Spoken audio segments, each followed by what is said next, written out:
Good morning, dear students.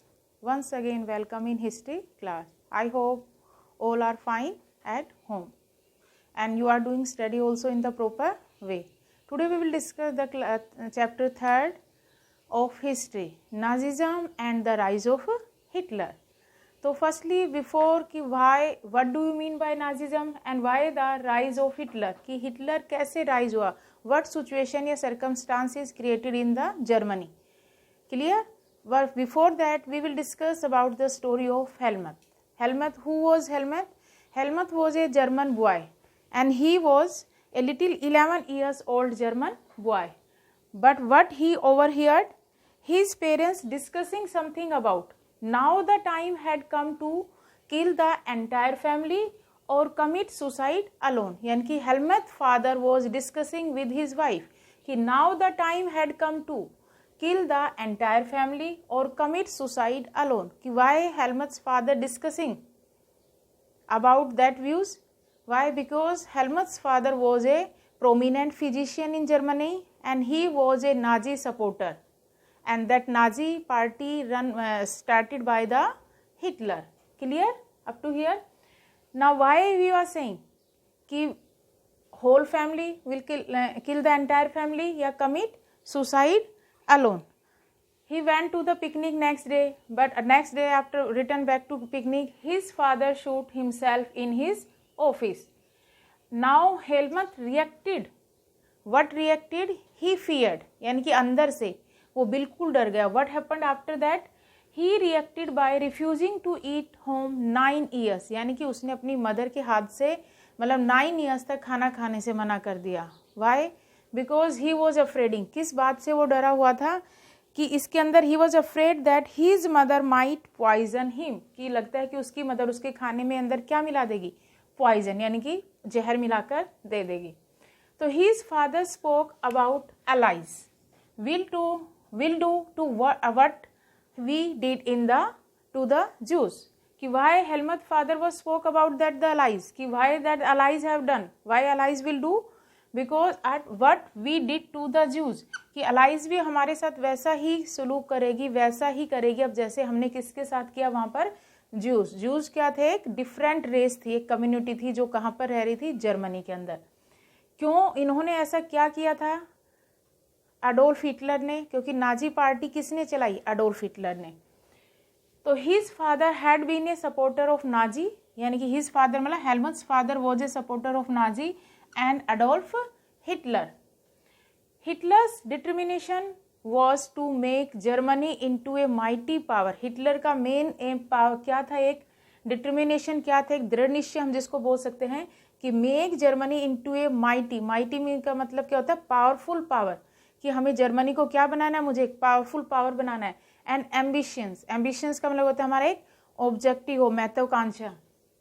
Concurring all of Europe, that was the main ambition of Adolf Hitler. First उसका क्या एक determination था? Make Germany into a mighty power. And second ambitions क्या था? Concurring all Europe, यानी कि पूरे Europe को जीतना. Clear up to here?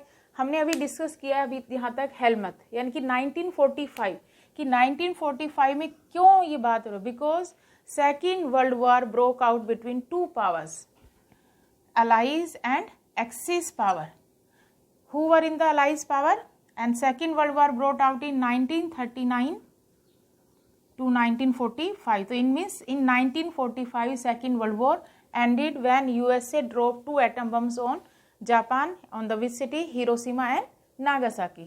So in the second world war allies power में कौन थे? UK, France. And but in 1941 joined by USSR, United Soviets, Russia also joined, and UK यानी कि United Kingdom also joined. After not UK, here USA, United States of America. When 2 countries joined, तो after that allies become more strengthened, यानी कि और मजबूत बन गए इसके ज्वाइन करने के बाद. और बिफोर दैट इससे पहले किसके हाथ में ज़्यादा पावरफुल थे? Axis power. बट जैसे ही अलाइज पावर को किसने ज्वाइन किया? USSR और USA ने. Axis power, who were in the Axis power? Germany, Italy and Japan. तो it means in the Second world War who won the battle? Who won the war? Allies power. And who defeated war?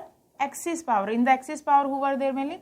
Germany, Italy and Japan. Clear? यानी कि Second World War broke out between two powers, Allies and Axis power. Who were in the Allies power? UK, France, USA and USSR. And when USA and USSR joined the Axis Allies power in 1941, or who were in the Axis power? Germany, Italy and Japan.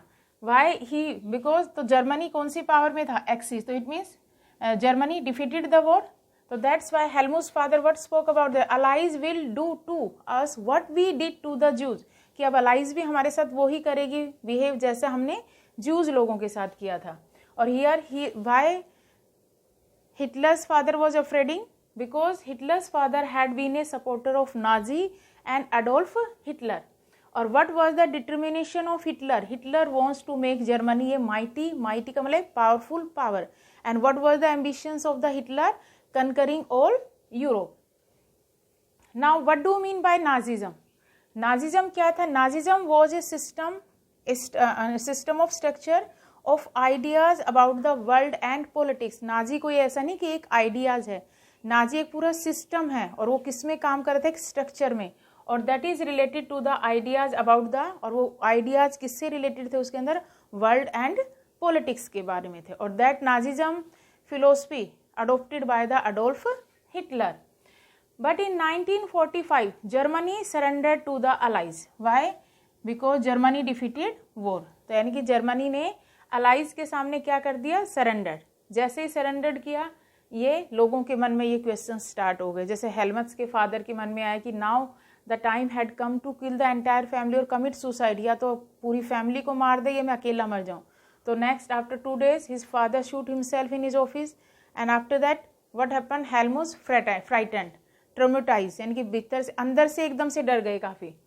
And after that in the his ministers Hitler, Jio Goebbels family committed suicide और Hitler's Berlin bunker इन अप्रैल 1945. यानी कि after the Second world war Hitler ने क्या कर लिया?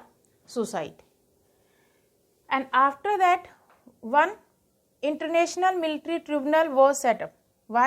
At Nuremberg. At which place that we set up? Nuremberg by Allies. क्योंकि इसमें winning power किसकी थी? Allies.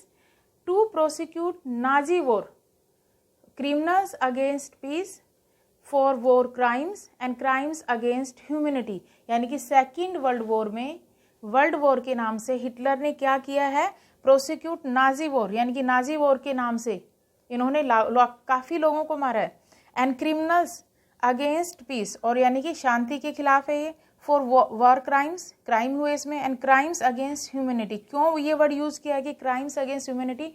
क्योंकि during that second world war what happened? The number of people killed here approximately 6 million juice died here. कितने killed, कितने juice को यहाँ पर मारा गया? अप्रोक्सीमेटली 60 million, यानी कि 60 lakh, sorry 6 million, 60 lakh. And 2 lakh gypsies, that was just a tribal community here. And 1 million Polish civilian. Polish का मतलब those who belongs to the Poland. And 70,000 Germans, those who are considered mentally and physically disabled. यानी कि personally Adolf Hitler like only the German Nordic Aryans, यानी कि जो Aryans लोग थे उन्हीं को पसंद करता था. जो अदर्स कास्ट थी उनको एडोल्फ हिटलर लाइक नहीं करता था. तो इसलिए उन्होंने क्या किया? 6 million जूस को मरवा दिया. 2 lakh जिप्सी जो ट्राइबल कम्युनिटी थी उनको मरवा दिया. और 1 million पोलिश सिविलियन को मरवा दिया जो पोलैंड से थे. अगर वो पोलिश चिल्ड्रन अगर उनके आर्यन के साथ मैच करते थे, अगर वो रेस टेस्ट में अगर एक्सपर्ट के द्वारा अगर पास हो जाते थे तो उनको आर्यन में शामिल कर लिया जाता था. अदरवाइज उनको कहाँ भेजकर? गैस चैम्बर्स में भेजकर. तो यानी कि meanings.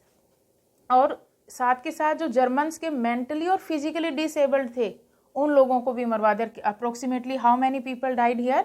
70,000. Means of killing people, killing centers like Auschwitz, यानी कि इनको किलिंग सेंटर्स में ले जाकर, यानी कि गैस चैम्बर्स में ले जाकर इनको मार दिया जाता था यहाँ पर. But here the military tribunal sentence only 11 leading Nazis to death and many were imprisons for life. अब इसमें क्राइम करने वाले तो काफ़ी नाजी लोग थे, पर इन्होंने यहाँ पर ओनली 11 जो इनके लीडर्स थे, मेन लीडिंग लीडर्स थे, उन्हीं को ही किसकी सज़ा सुनाई? डेथ की। और बाकी को many were imprisoned for life, और बाकी को पूरे मतलब उम्र कैद की सज़ा सुना दी। क्यों? क्योंकि in the first world war the allies didn't want to be harsh on defeated Germany. जैसे फर्स्ट वर्ल्ड वॉर में भी क्या हुआ, एक्सिस जो अलाइज पावर थी वो जीती फर्स्ट वर्ल्ड वॉर भी, और जो उनके ऊपर यानी कि जर्मनी के ऊपर एक हार्श ट्रीटी इम्पोज की, as they had been after the first world war. Germany के ऊपर कौन सी हार्श ट्रीटी मतलब इम्पोज की थी इन्होंने? ट्रीटी ऑफ वर्साइल्स, जिससे जर्मनी को काफ़ी लॉस हुआ। वो हम नेक्स्ट पैराग्राफ में पढ़ेंगे वन बाय वन कि फर्स्ट वर्ल्ड वॉर का क्या इफेक्ट हुआ, ये फर्स्ट वर्ल्ड वॉर से क्या सिचुएशन क्रिएट हुई, and birth of Weimar republic. Clear?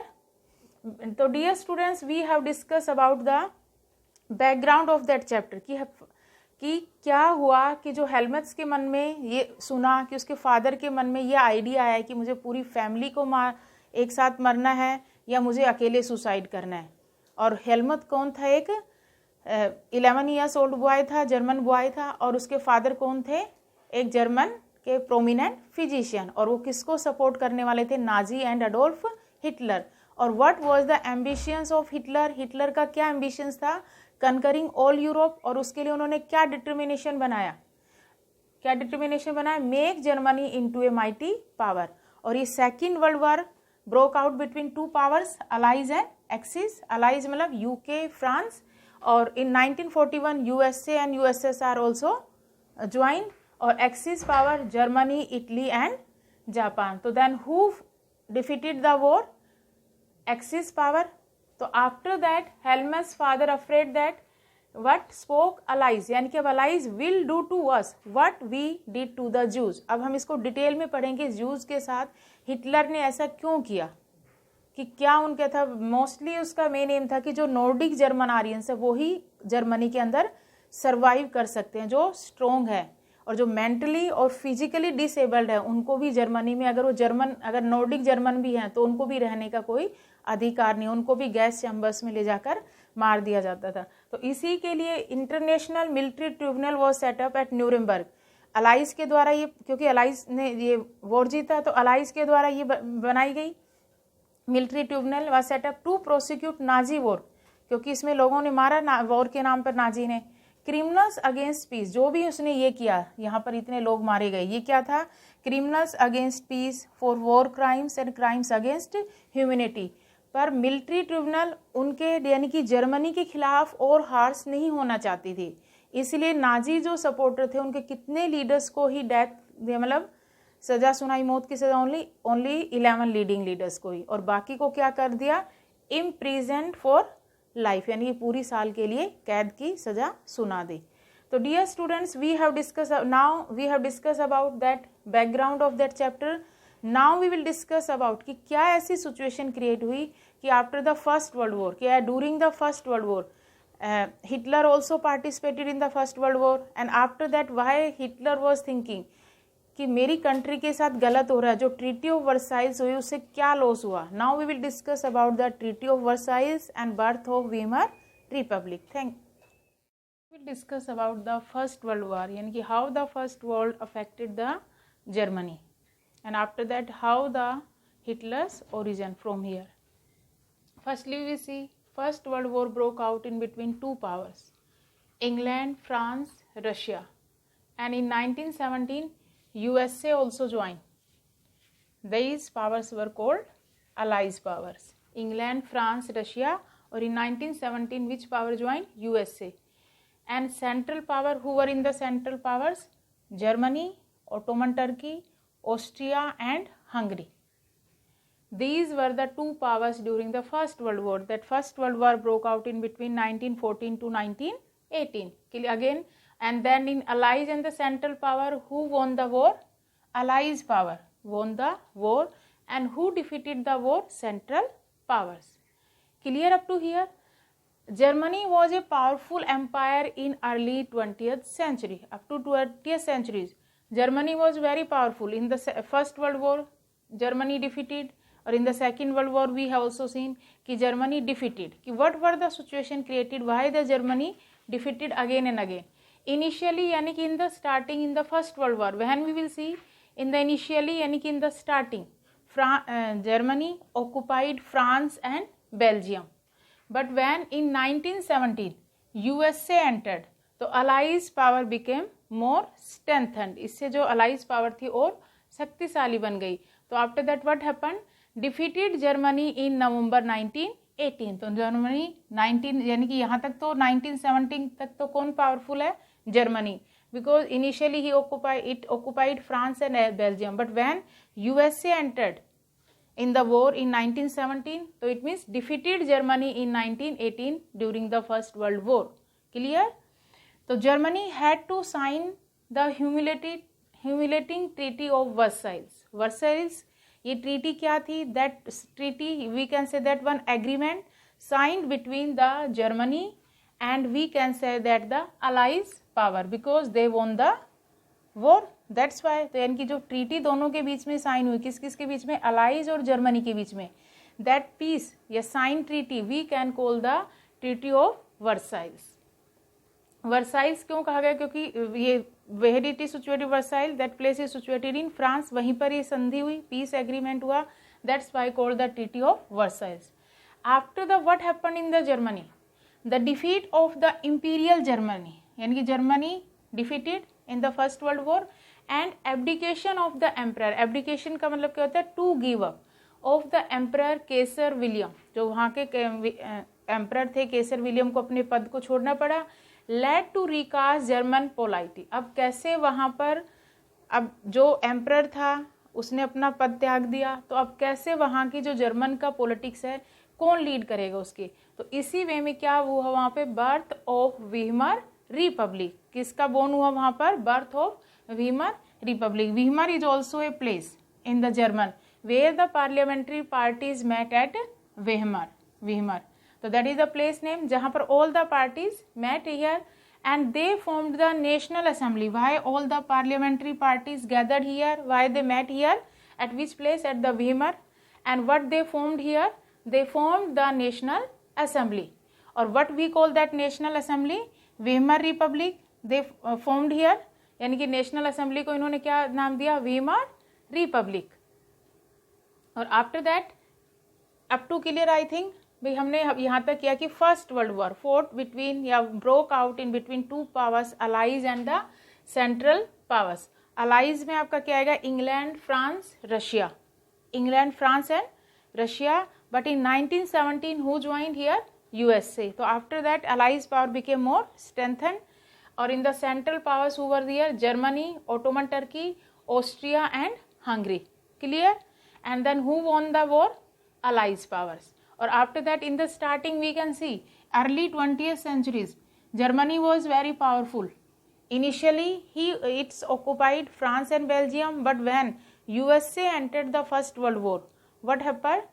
Germany defeated in the First World War in November 1918, and the defeat, or they had to sign the humiliating Treaty of Versailles. The defeat of Imperial German and abdication of the Emperor Kaiser William led to recast German polity, and here all the political parties met at one particular place. What is called the, which place they met? Weimar. So it means we can say that birth of Weimar Republic. Or what they formed here? They formed the National Assembly. Or what is the National Assembly name given here? Weimar Republic. Now what is the duty of the Weimar Republic? Now Weimar Republic ने अब क्या किया? Establish a democratic constitution. What they formed here? Democratic constitution with a federal structure.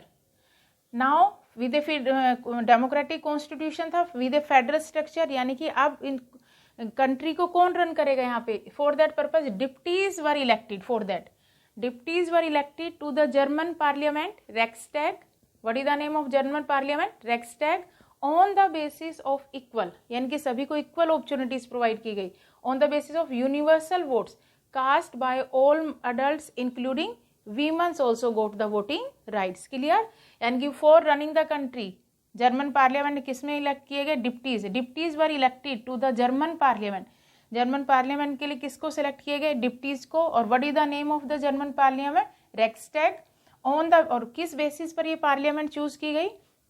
On the basis of equal we can say that universal votes के through cast by all adults, और all adults में और कौन include किए गए, women also got the voting right. Clear? But that is the question arises, why was the Weimar Republic was not received well by its own people, यानी कि why the German population didn't welcome the Weimar Republic, what were the situation, कि लोगों ने Weimar republic को welcome ही नहीं किया, उसको स्वागत ही नहीं किया, और बल्कि वीमर रिपब्लिक तो वही कंट्री को रन करने के लिए बनाई गई थी. तो क्या ऐसा हुआ कि क्यों नहीं लोगों ने वेलकम किया? There are the two reasons, because Weimar Republic has some inherent defeats in it. What were the inherent defeats? Because it had to accept after Germany's defeat at the end of the World War First.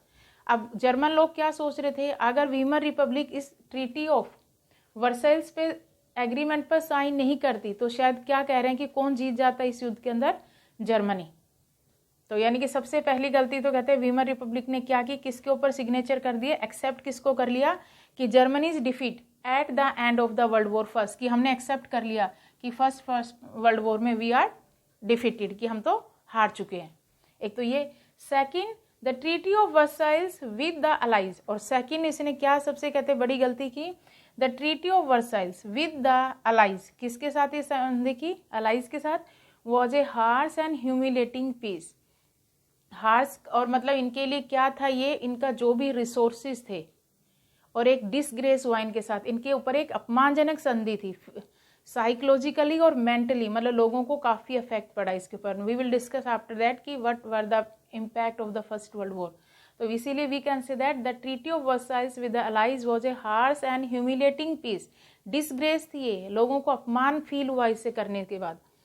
Now Germany responsible for the war and damage is suffered by the allies power. By in the starting allies and the central powers what they were thinking कि ये क्या है, war जो लड़ा जा रहा है short term के लिए है, पर जो शॉर्ट टर्म की बजाय इसमें देखो 1940 टू 1918 तो ऑटोमेटिकली रिसोर्सेज विल यूज, इसमें काफ़ी रिसोर्सेज यूज हुआ, और जो भी अलाइज पावर का जो भी रिसोर्सेज यूज हुआ उन्होंने क्या किया, Germany responsible for the war, उन्होंने किसको इसके लिए रिस्पॉन्सिबल बना दिया कि who is the responsible for the war and damages suffered by the allies power, कि अलाइज पावर को जो भी फर्स्ट वर्ल्ड वॉर की वजह से अफेक्ट हुआ है उसके लिए कौन रिस्पॉन्सिबल है, जर्मनी. तो जर्मनी के ऊपर कौन सी ट्रीटी लगा दो, ट्रीटी ऑफ वर्साइल्स, जो हम कहा था ना कि हमने सेकेंड वर्ल्ड वॉर में पढ़ा था कि they don't want to impose the harsh treaty, या they don't to behave like a harsh treaty, they want to impose again, क्योंकि उन्होंने फर्स्ट वर्ल्ड वॉर के दौरान इन्होंने मतलब अलाइज पावर ने सेंट्रल पावर्स पर लगा दी थी. एंड ट्रीटी ऑफ वर्साइल्स, अब क्या है ट्रीटी ऑफ वर्साइल्स का क्या हुआ, Germany loss it's overseas colonies, यानी कि जर्मनी ने जिस भी कॉलोनीज पर कैप्चर कर रखा था अब वो उसके पास नहीं रही, जितने भी ये अलाइज पावर थी सबने आपस में डिवाइड कर लिया अपने अंदर. तो Germany loss it's overseas colony, जो भी ओवरसीज यानी कॉलोनीज पर कब्जा कर रखा था वो उसके हाथ में नहीं रही. A tenth of its population, a tenth of its population का मतलब क्या है, कुछ तो यहाँ के लोग यानी कि वॉर में मारे गए, और कुछ क्या हुआ 13% ऑफ इट्स टेरिटरीज, यानी कि जो इसका एरिया था वो भी 13% किसने ले लिया, अलाइज पावर्स ने आपस में ले लिया. तो जो 13% जो एरिया था उसकी पॉपुलेशन भी उन अलाइज पावर ने ले ली. तो इसका मतलब 1/10 of its population loss and even 13% of its territories also loss, यानी कि एरिया भी उन्होंने ले लिया साथ के साथ. अब उन्होंने नेक्स्ट क्या किया, नॉट ओनली द टेरिटरीज या we can set that the colonies taken by the allies power, even their resources also taken. 75% of its iron resources taken by the allies power and 26% of its coal too, or especially which allies country, mainly France, Poland, Denmark and Lithuania. They have taken their 75% of its iron resources or 26% of its coal resources. Now the allied powers demilitarize Germany to weaken its power. Demilitarize का मतलब जो इसका area था Rhineland that is taken by the allies power और specially France. Why, because they Germany to weaken its power. अगर इसको demilitarise नहीं करेंगे तो जर्मनी, तो हमने स्टार्टिंग में कहा था जर्मनी वॉज वेरी पावरफुल, अगर इसका डीमिलिटराइज नहीं करते तो Germany can make again the army and again can attack here, कि दोबारा इन अलाइज पावर के ऊपर वो हावी हो सकता है। तो इसलिए सबसे पहले इन्होंने अलाइज पावर ने क्या किया कि डीमिलिटराइज कर दो जर्मनी को, ताकि उसकी पावर को क्या कर दे, वीकन, कमजोर कर दिया जाए। Clear. The war guilt clause held Germany responsible. War guilt clause का मतलब क्या है कि those Germany responsible for the war damages to and she had to pay reparations of £6 billion. यानी कि रिपेरेशंस का मतलब जो भी उनको लॉस हुआ उसकी क्षतिपूर्ति करने के लिए कितने बिलियन पाउंड उसको चुकाने पड़े, 6 बिलियन पाउंड। किसको, अलाइज पावर को। तो क्लियर। तो the war guilt clause held Germany, क्योंकि जो वॉर का पूरा बर्डन भार किसके ऊपर डाल दिया कि Germany is responsible for war damage. Germany को जो भी हमारा लॉस हुआ किसकी वजह से हुआ, जर्मनी। तो जर्मनी हैड टू पे रिपेरेशंस का मतलब उसको पूरा करने के लिए, क्षतिपूर्ति को, ऑफ £6 बिलियन। और इसके लिए कितने बिलियन पे करने पड़े, 6 billion. So I hope dear students you got it. We have discussed about the First World War, which power were here, and after that we have discussed Germany, birth of Weimar Republic, and after that Treaty of Versailles, or what was the impact या Treaty of Versailles क्या थी वो हमने पढ़ा भी। Now we will discuss about the effects of the World War first. The effects of the war.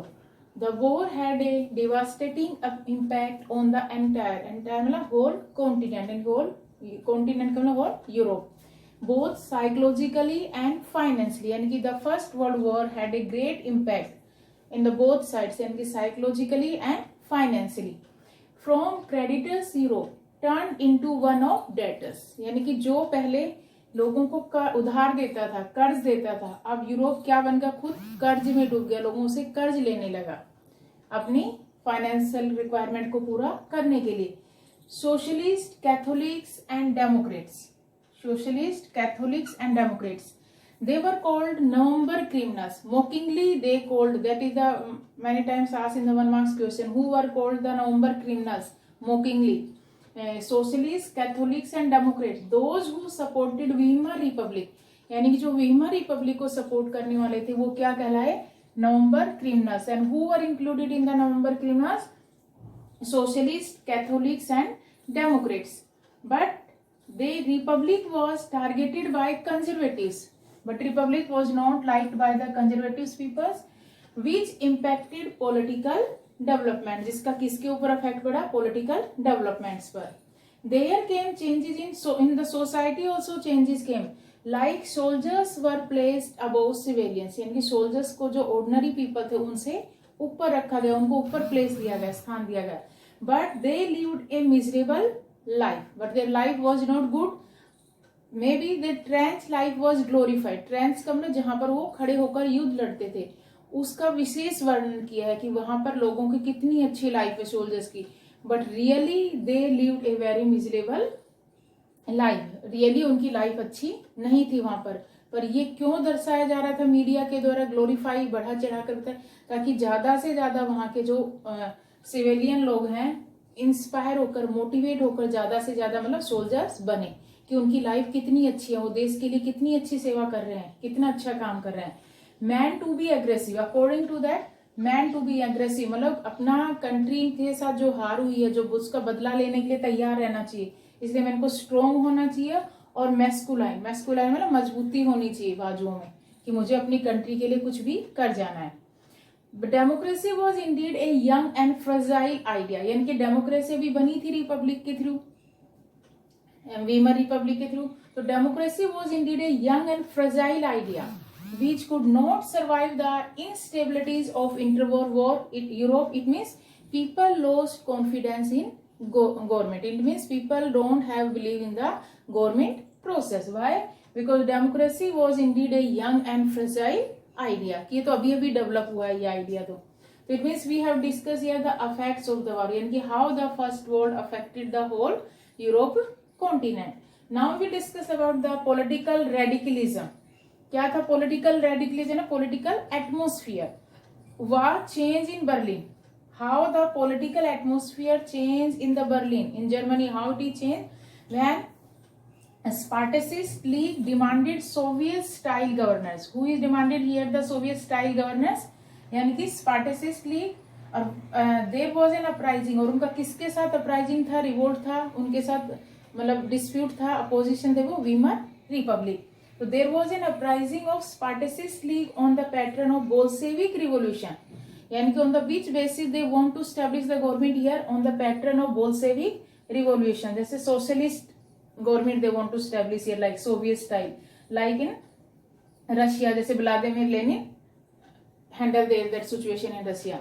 And later who founded Communist Party of Germany, यानी कि they have who founded, the questions बनता है कि who founded the Communist Party of Germany, who founded Spartacist League, और Spartacist का किसके साथ uprising था, वीमर रिपब्लिक के साथ.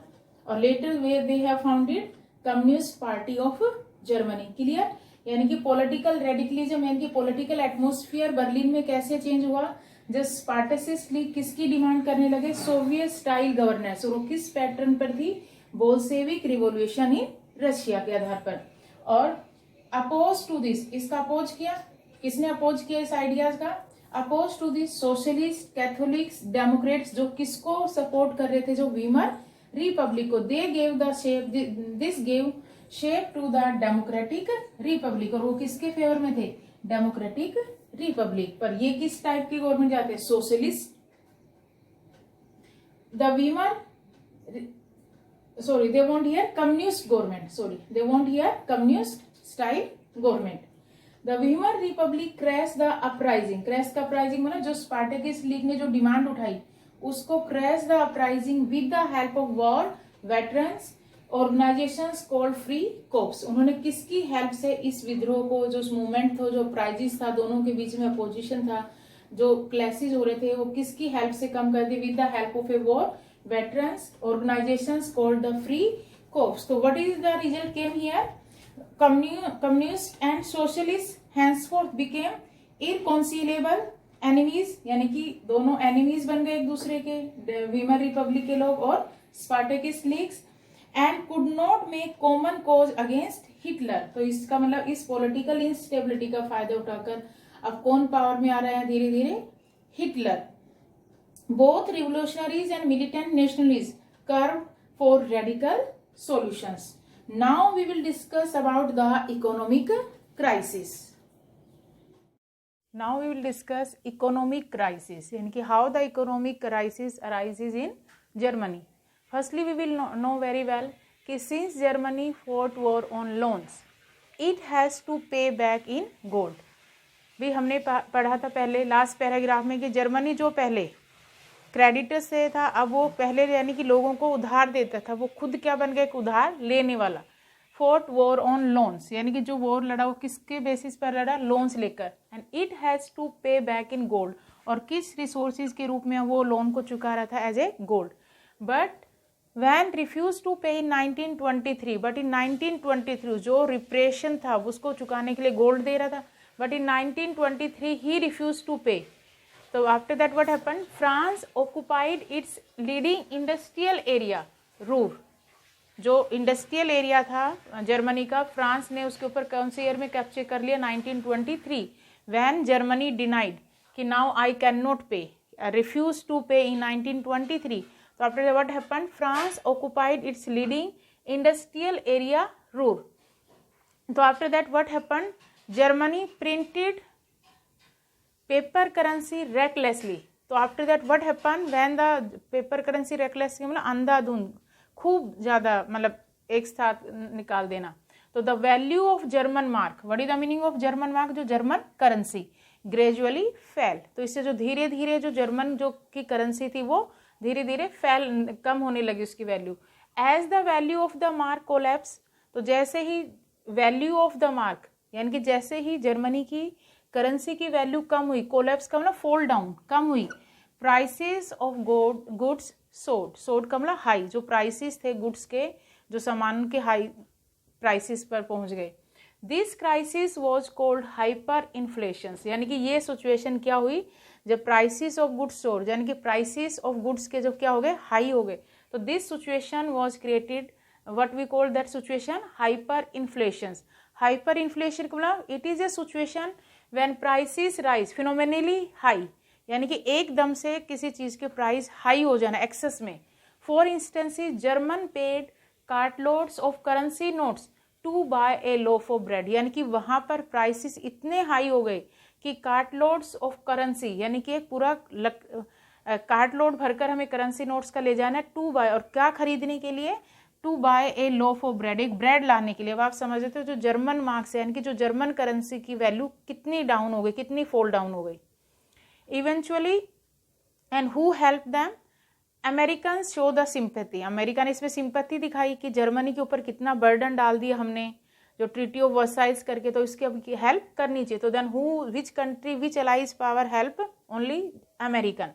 तो द इवेंचुअली अमेरिकन्स इंटरवन का मतलब कहता है to come in between and bailed out Germany. Bailed out का मतलब इस प्रॉब्लम से, इस मुसीबत से उसको कौन छुटकारा दिला सकता था, इसका जो लोन का जो बर्डन आ रहा था जो चुकाना था, बेल्ड आउट जर्मनी इस प्रॉब्लम से विद ड्यूस प्लान। कौन से प्लान से, Dawes plan which rework the terms of reparation. Reparation मतलब सम्स ऑफ मनी, जो सम कुछ मनी थी जो डिफीटेड, जो कंट्री हार गई थी उसको अपनी जो अलाइज पावर थी उसको चुकानी थी। The terms of reparation payment to is the financial burden on Germany. Dawes plan के थ्रू, यानी कि जो जर्मनी के ऊपर जो बर्डन डला हुआ था कि जो पे करना है, जो लोन का है या जो अपनी अलाइज पावर को जो चुका रहे हैं उसके ऊपर, तो उसको कैसे उसको हेल्प करी इसमें। तो ये सिचुएशन थोड़े दिन ही रही। After that what happened, the years of depressions, Germans recovery was dependent on short term loans from USA. यानी कि जर्मन को रिकवरी किससे हो रही थी, किसके ऊपर डिपेंडेंट था, ऑन शॉर्ट टर्म लोन्स, और लोन्स किससे ले रहा था, फ्रॉम यूएसए से। But the year between 1924 and 1928 it was stability, ठीक ठाक रहा 3 साल तक, 1924 से 1928, देन 4 ईयर्स तक ठीक रहा इसमें। But after that all of a sudden a new problem emerged when Wall Street Exchange crashed in 1929।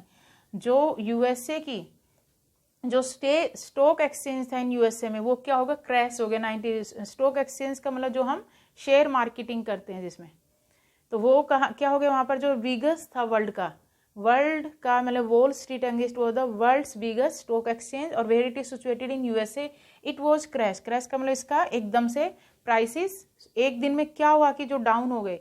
On 24 October 1929 due to fall in prices, क्योंकि प्राइसेस में क्या आ गई, गिरावट आने लगी, तो 13 million shares were sold which was the start of great economic depression. यानी कि एक दिन में आप इमेजिन करो 13 million shares were sold which was the start of, जिससे किसका स्टार्ट हो गया, GED, यानी कि great economic depression started in USA. Not only USA, that great economic depressions affected all over the world, even Germany also, because Germany now totally depend on the USA.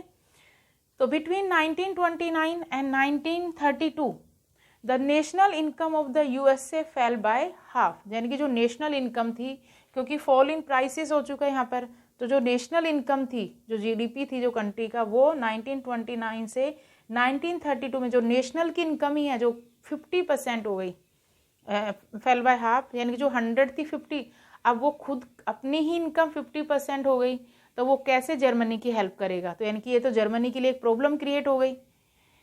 And factory shut down here, exports fell down, export था वो कम हो गया वहाँ पर। Farmers were badly hit and speculators यानी कि जिन लोगों ने इनमें पैसे लगा रखे थे, withdraw their money from the market. Withdraw का मतलब निकालना शुरू कर दिया मार्केट, क्योंकि लोगों ने अब फेथ बिलीव नहीं रहा कि अब पता नहीं प्राइसेस हाई जाए नहीं जाए, क्योंकि फॉल इन प्राइसेस अचानक से एकदम से, क्योंकि एकदम से 13 मिलियन शेयर बेचना है एक दिन में। It was the biggest crash, मतलब क्रैश इन 1920, जो वर्ल्ड का बिगेस्ट वॉल स्ट्रीट एक्सचेंज था उसी में क्रैश हो गया 1929। तो इससे पूरा all over the world economy affected. Now we will discuss how the great economic depression impact on Germany.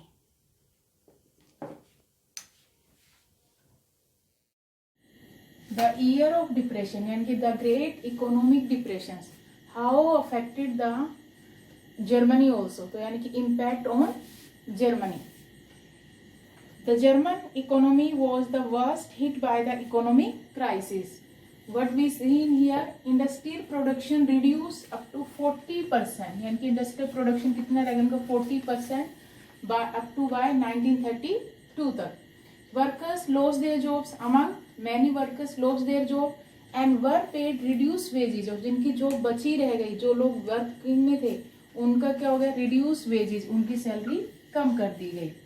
And unemployment touched to 6 million, यानी कि how many millions people they don't have any work. Unemployment कितना पहुंच गया वहां पर, बेरोजगारी touch to 6 million. तो that's why the great economic depression affected Germany very badly. You could see man with in the streets, we can see here in the Germany placards, यानी कि they were around their neck, they were hanging, and what is written on the placards, willing to do any work, कि अब तो हमें कोई भी काम कर दो, we can do any work.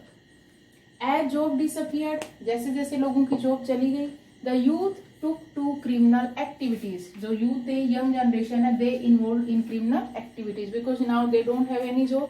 So now they took to which activities? Criminal activities. So after that, savings diminish का मतलब कम होना, less. When the currency lost its value, जैसे जैसे currency अपनी value lost करती गई, semi diminish, यानी कि लोगों की इनकम कम होती गई, क्योंकि the economic crisis created deep anxieties in fears in the people. The middle class specially salaried employees and pensioners saw their saving, क्योंकि अब जब करेंसी, पैसे तो उतने ही है, पर करेंसी का वहां पर क्या हो गया, रेकलेसली प्रिंटिंग होने से क्या हो गया, हाई, मतलब जो करेंसी एक चीज लाने के लिए हमें डॉलर काफी देने पड़ रहे हैं उसकी जगह, मतलब जो उनकी करेंसी थी उसकी कंपेरेटिवली. तो बिजनेस गोट्स रुइन, जो बिजनेस थे वो खत्म हो गए, बर्बाद हो गए. Peasantry also affected by sharp fall in agriculture prices, agriculture prices में गिरावट आ गई, तो इसलिए peasants also affected. Also the society was filled with the fear of proletarianisation. Proletarianisation का मतलब होता है being reduce to rank of working class, यानी कि जो हायर क्लास थे वो मिडिल क्लास में आ गए, क्योंकि कोई अब इनकम कम होती जा रही थी, और जो मिडिल क्लास है वो अब मतलब पुअर कैटेगरी में आने लगी. तो यानी कि being reduce to rank of working class, that is called proletarianisation nation.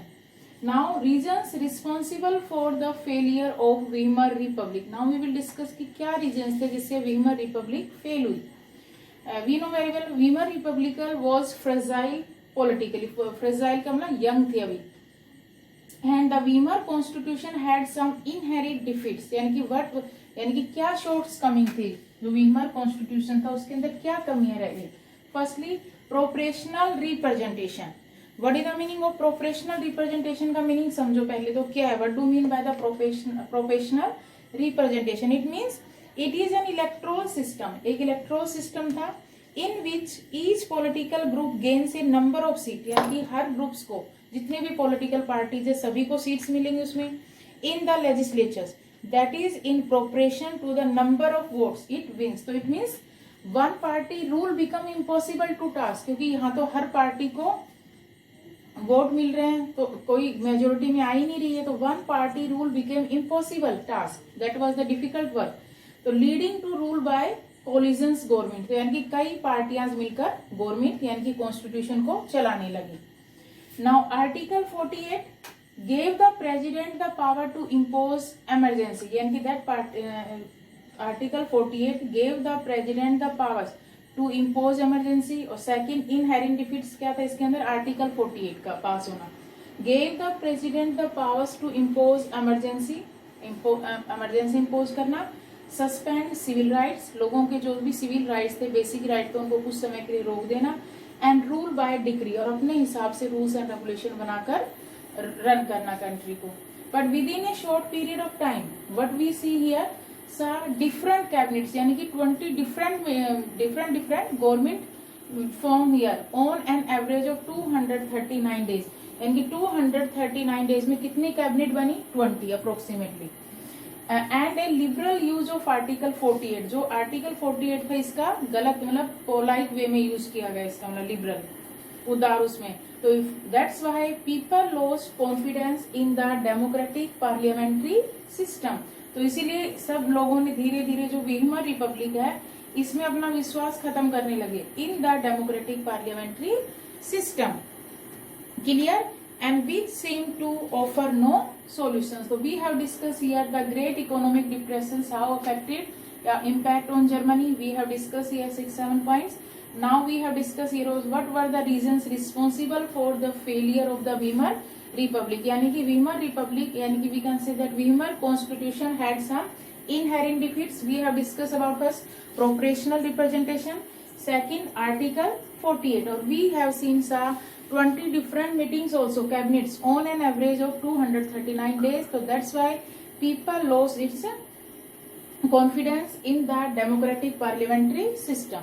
So dear students, in that video we have discussed about the Second World War, how the situation created, and the Second World War fought, a war broke out in between two powers, Allies and Axis. And after that we have discussed about who won the battle, a vote. And after that we have seen what situation created here, what do you mean by the Treaty of Versailles, birth of Weimar Republic, we have discussed about that. And how the great economy, great year depressions affected the USA, whole world, and even the Germany also. And we have discussed what were the causes for the failure of the Weimar Republic. In the next video we will discuss about the Hitler's rise to power, कि Hitler कैसे power में आया, ये हम next video में discuss करेंगे. तो for that please watch the video carefully first, understand the concept, and after that read from the book also line by line. Then you will understand, and after that may frame question and answer. Thank you.